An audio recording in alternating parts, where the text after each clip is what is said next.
Narito ang 5 dahilan kung bakit Yamaha YTX 125 ang bibilhin mong motor.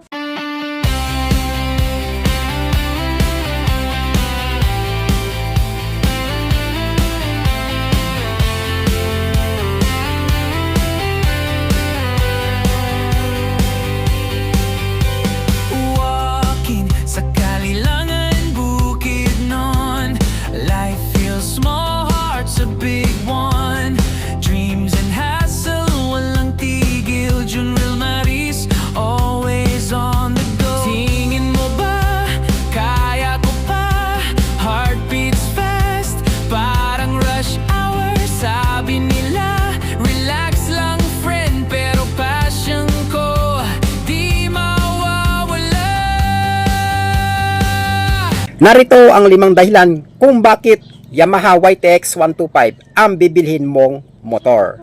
Una, ang YTX 125 ay may malakas na makina.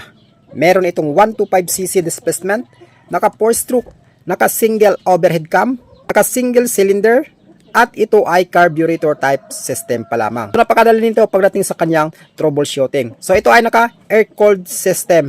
Kaya nito mag-produce ng power output na umaabot ng 6.0 kW at 7,000 RPM at meron itong maximum torque na umaabot ng 10.2 Nm at 4,500 RPM. So pagdating sa kanyang makina, napakalakas na nito. Pangalawa, itong Yamaha YTX 125 ay matipid pagdating sa kanyang fuel consumption. Kaya nitong mag-average fuel consumption around 55 km per liter. So napakatipid na niyan mga idol, no, pagdating sa isang 125cc. Perfect na perfect talaga, pandilyos or kaya pampasada ang motor na to. Mas makatipid ka or hindi masakit pagdating sa bulsa dito sa kanyang gas consumption. Pangatlo, meron itong sporty looks at classic design. Ang Yamaha YTX 125, hindi lang ito pampasada, maganda rin ito pamporma dahil dito sa kanyang classic at sporty looks. Pwede mo pa itong i-set up, no, mas magmumukhang kakit-akit or mas maganda sa mga mata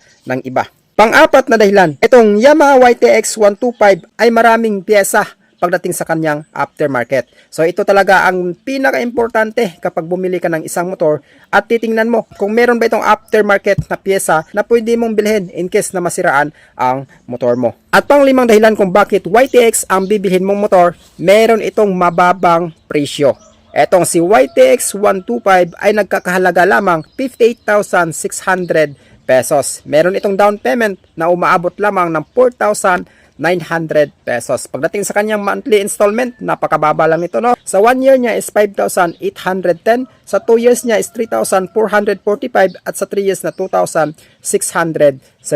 Kapag updated ka magbayad dito, meron kang 200 pesos. So include na dito yung LTO registration package niya. Yan yung 5 dahilan kung bakit Yamaha YTX 125 ang bibilhin mong motor pagdating sa pampasada. Kayo mga idol, ano masabi nyo dito sa YTX 125? Comment mo na din dyan sa comment section. At kung isa ka sa user ng YTX 125, no mga idol, pag-i-comment mo naman ng feedback mo sa comment section para mabasa namin. So hanggang dito na tayo mga idol, no? Kung nagustuhan mo yung video natin, huwag kalimutang mag-like, mag-comment, at mag-subscribe para lagi kang updated sa susunod pa nating mga video. Ride safe at God bless mga idol!